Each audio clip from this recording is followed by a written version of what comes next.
Olá, usuários de Colan coloridos! Olá, usuárias de Colantas coloridas! Eu sou Otávio Gá, esse aqui é o Super 8 e hoje! 2019 foi um ano show pimpa pros fãs dessa galera capaz de feitos inimagináveis, mas com um gostinho questionável quando o assunto é roupa. Teve quebra do topo da bilheteria mundial do lado da gigante Marvel. Teve quebra da maior bilheteria de filmes com classificação R do lado da gigante DC. Teve polêmica de cineasta top dizendo que esses filmes não são cinema. E 2020 também promete bastante. Pois bem, então vamos dar prosseguimento aos nossos especiais, porque hoje é a vez dos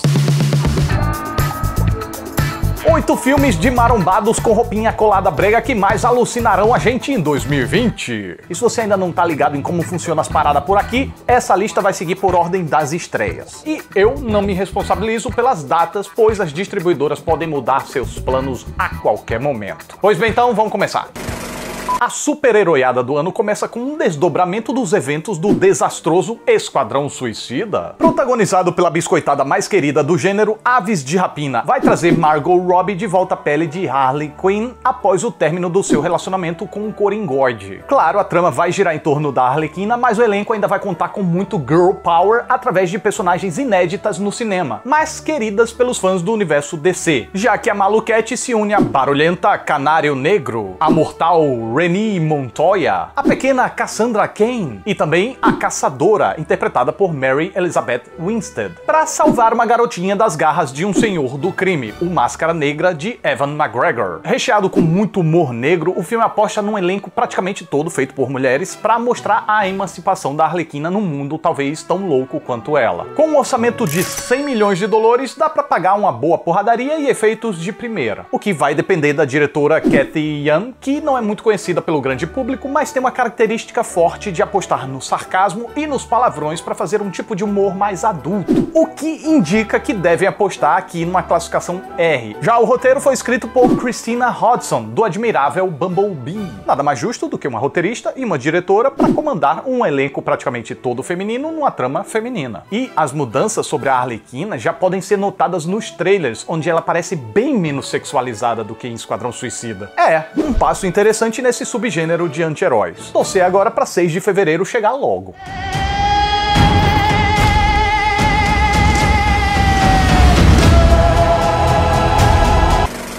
E nosso próximo da lista também é baseado em quadrinhos, como praticamente toda essa lista, mas de uma editora menos conhecida. A bola da vez é a adaptação do premiado, elogiado e bem vendido Bloodshot, da Valiant Comics, que conta a história de um soldado morto em combate que é ressuscitado com a ajuda de nanotecnologia, o que o deixa mais forte, mais veloz e mais furioso, até por isso escalaram Vin Diesel pro papel, e se torna um exército de um homem só, descedor de TB, fez catapimba e caba do mal. O ex-soldado Ray Garrison é então transformado na arma perfeita, só que, como de hábito no mundo dos quadrinhos, as histórias que contam pra ele são mais fakes do que os testes de fidelidade do João Kleber, e aos poucos ele vai percebendo que tá sendo manipulado a acreditar numa coisa só pra atender os interesses da empresa que controla ele. Portanto, não tem outro jeito, a não ser se rebelar para recuperar a sua memória e também a sua liberdade. Na composição do herói, qualquer coisa que o Vin Diesel apresentar, além daquela cara constante de "vou te moer na porrada se olhar torto pra mim", vai ser motivo pra gente comemorar. Guy Pearce interpreta um cara que eu não confiaria R$2,50. E Toby Kebbell é o vilão que vai trocar sopapos com o mocinho. A direção ficou com Dave Wilson, que já trabalhou muito com efeitos visuais de games, mas na direção é a sua estreia em longas. Então, se o cara manja bem de narrativa, é uma incógnita por enquanto. Mas pelo menos o visual do filme parece ser bem inspirado, sim. Anota aí na sua agenda, porque se tudo der certo, Bloodshot deve estar chegando por aqui em 5 de março.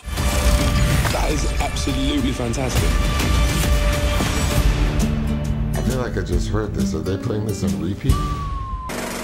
2020 também vai nos trazer um tardio filme solo de uma super-heroína do universo cinematográfico Marvel, Viúva Negra. Por razões óbvias, né, se vocês me entendem, a história acontece no passado. Mais precisamente entre os eventos de Capitão América Guerra Civil e Vingadores Guerra Infinita. E a trama vai finalmente nos levar a uma viagem rumo ao passado da Vingadora mais misteriosa até agora, mostrando Natasha Romanoff, encarnada com extremo empenho por Scarlett Johansson, reencontrando sua família de mentira dos dos tempos da União Soviética, que é composta por sua irmã Yelena, a mãe Melina e o bonachão Guardião Vermelho, uma espécie russa do Capitão América, vivido pelo carismático David Harbour. O vilão da vez, ou pelo menos um dos, será o Treinador, um sujeito com uma habilidade bem única de aprender movimentos e métodos de combate de uma pessoa ao observar uma só vez. Você vê, podia estar no balé Bolshoi, mas tá por aí fazendo maldade. Ainda não se sabe quem interpreta o maldito, então pode ter segredinho por aí. A direção de Kate Shortland parece ter adotado um estilo bem próximo ao de Capitão América Soldado Invernal, com cenas alucinantes, cortes rápidos, só espero que não tão rápidos assim, e bastante babau corpo a corpo. Afinal de contas, é a especialidade da heroína. Especula-se que outros personagens icônicos do MCU possam dar as caras por aqui, mas certo é que o bambambam da Marvel Studios, Kevin Feige, afirmou que finalmente será contado o que aconteceu em Budapeste, que é sempre mencionado pelo Gavião Arqueiro e a Natasha como tendo sido palco de alguma coisa misteriosa. Seja lá o que for, isso e muito mais você só vai encontrar no Pará? Não, nos cinemas do Brasil inteiro a partir de 30 de abril.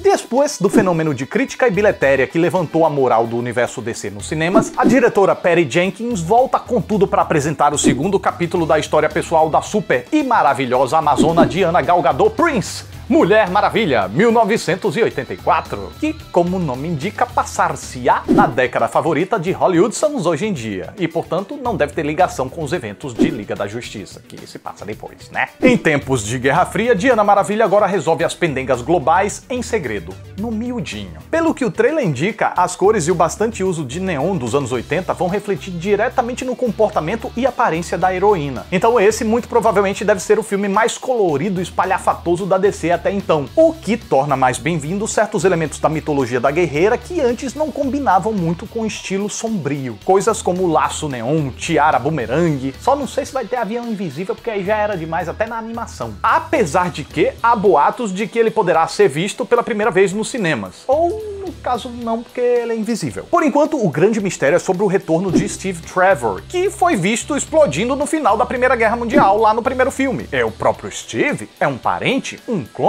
Ou não passa de uma mirabolagem do vilão Max Lord, vivido por Pedro Pascal? A propósito, nos quadrinhos, Lord é um empresário com grande capacidade de manipulação e deve ser introduzido aqui como alguém do ramo de televisão. Junto da Mulher Leopardo, interpretada por Kristen Wiig, os dois devem causar uma boa dose de dor de cabeça na Diana Maravilha. O roteiro de Mulher Maravilha 1984 é original e não tem nenhuma forte inspiração numa grande saga dos quadrinhos. E aí, ficaram ansiosos? Pois trate de segurar a onda, pois o filme só chega por aqui na meiotinha do ano. Mais especificamente em 4 de junho.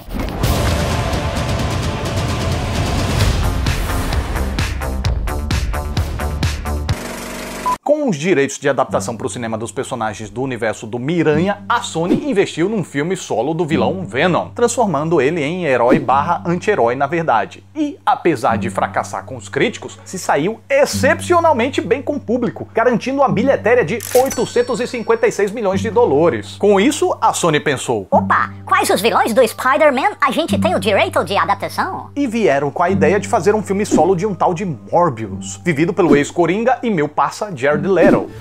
Fun talking movies with you. Yeah. Jaredinho é como eu chamo ele na íntima. Mas com toda aquela confusão entre Sony e Marvel, se o Miranha ficaria ou sairia do universo cinematográfico Marvel, esse derivado acabou perdendo os holofotes. E se já era uma aposta arriscada por se tratar de um filme solo de um personagem secundário que tá aparecendo pela primeira vez no cinema agora, se a dona Sony não der um jeito de elevar a moral do seu filme, pode acabar tendo que engolir um fracasso brutal. Mas enfim, quem é esse tal afinal? Michael Morbius é um bioquímico desesperado para achar a cura de uma doença sanguínea que ameaça sua vida. Michael trabalha num tratamento experimental com morcegos e doses pontuais de eletricidade. Mas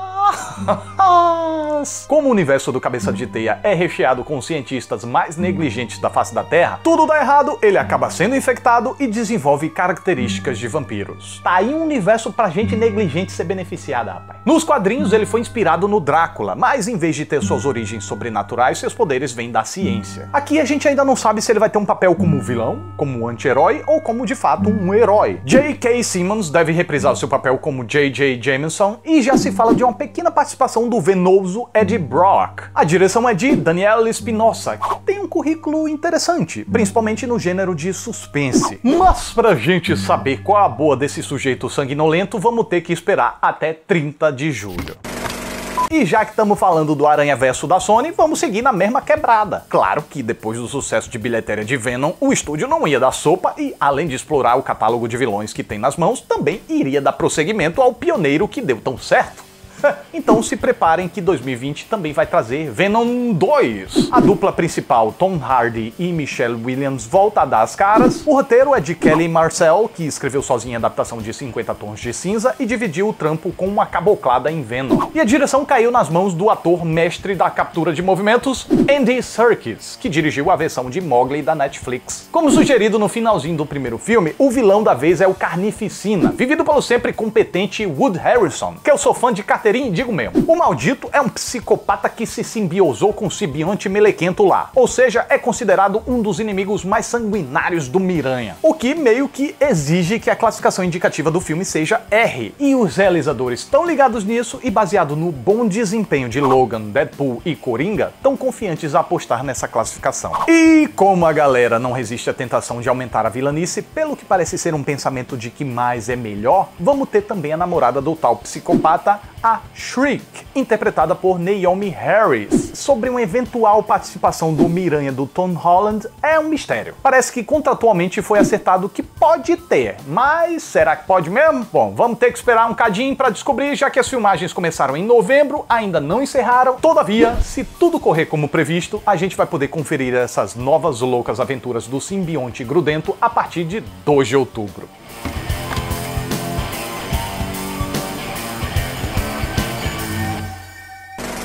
Quem aí conhece Comandos em Ação? Quem for da minha época aí deve estar ligado. Quem não for, acho que não. Se bem exploradas, a memória afetiva e a nostalgia em volta desses personagens da Hasbro podem render muita coisa boa. Só é uma pena que a Paramount ainda não tenha acertado nas 2 tentativas, que não chegaram a ser um desastre, mas também não escaparam de ser tremendamente esquecíveis. E até por isso praticamente não deram lucro nas bilhetérias. Os 2 filmes somados custaram 305 milhões de dólares e faturaram 677 milhões. Eu sei que a bilheteria foi maior, mas é porque para dar lucro precisa haver um desempenho por volta de 3 vezes o orçamento. Então, para tentar tornar a franquia viável de uma vez por todas, sondaram Dwayne Johnson, um dos atores mais lucrativos de Hollywood do momento, para fazer um filme focado no personagem dele. Mas o projeto empacou. Agora, a saída para tentar trazer os soldados de volta ao topo foi rebootar a série, começando com a história do mais misterioso G.I. Joe, o Snake Eyes. O herói ninja é mestre num cabogilão de artes marciais com habilidades tão sinistrosas que é capaz de cortar uma mosca no ar com uma katana e uma adaga.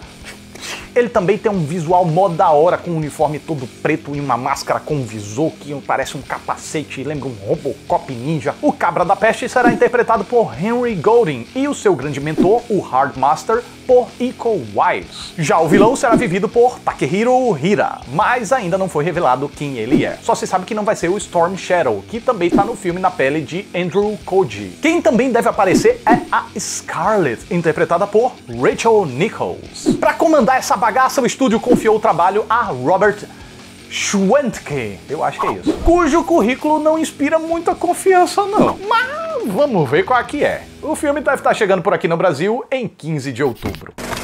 E o mais esperado da lista é também o último. Os Eternos contam uma história dentro do universo Marvel muito antes de Tony Stark criar sua armadura lá na caverna. Criados pelos Celestiais, os Eternos são praticamente deuses com aparência humana e um excepcional senso de justiça. Eles são a contraparte dos Deviantes, uma raça também extremamente poderosa, mas com uma aparência mais feia do que briga de foice na chuva de granizo. Este é um filme com muito potencial para o futuro desse universo cinematográfico, pois além de poder haver uma introdução dos mutantes no MCU, também pode mostrar a origem de Thanos, que tem uma relação direta com os Deviantes nos quadrinhos. As primeiras imagens que correram por aí em eventos revelam algo diferente de tudo que a gente já viu do estúdio até hoje, com um tom muito mais bastantemente sóbrio do que a gente pode imaginar. Tem um jeitão meio de filme medieval com pitadas filosóficas. E parece que cada Eterno vai se envolver junto de uma comunidade diferente da Terra. E para fazer jus a esse grande passo da Marvel, o elenco é uma vitamina de diversidade. intensidade. Angelina Jolie como Thina, Salma Hayek como Ajak, Richard Madden como Icaris, Kit Harington como Cavaleiro Negro, Kumail Nanjiani como Kingo, Lauren Hidloff como Makari, Brian Tyree Henry como Fastos, Leah McHugh como Sprite, Barry Kogan como Druig, Gemma Chan como Cersei e Don Lee como Gilgamesh. A direção ficou a cargo de Chloe Zhao, que vem de filmes menores do circuito independente. Então, se o filme vai cumprir a promessa de revolucionar o MCU como conhecemos, a espera vai ser longa, já que o filme está previsto para 6 de novembro. E agora a gente deveria encerrar a lista, mas não dá pra deixar de fora uma menção honrosa ao atrasildo Os Novos Mutantes, que pelo terceiro ano consecutivo é lembrado aqui nas nossas listas de prévia de filmes de super-heróis. Isso porque o lançamento foi adiado várias vezes por N motivos. Já disseram que estava assustador demais, depois que estava assustador de menos. Já passou por regravações e mais regravações. Teve o lance da compra da Fox pela Disney. Os novos boatos dizem que houve um corte pra tirar a ligação do filme com os X-Men pra deixar mais fácil a introdução dos mutantes no MCU. Muita gente nem acredita mais que esse filme vai sair, inclusive as atrizes Maisie Williams e Anya Taylor-Joy. Certo é que se for adiado mais uma vez, pode pedir música aqui no canal. Aliás, aparecendo pela terceira vez já deveria pedir, né? Mas se não for adiado, a previsão é estrear em 2 de abril. E pra saber a sinopse e as coisas todas do filme, é só revisitar as outras listas dos anos anteriores. Então é isso. Mais um Super 8 tá chegando ao final. Eu fico muito grato pela atenção de vocês. Muito obrigado, até a próxima e agora o mundo precisa de mim. Tchau!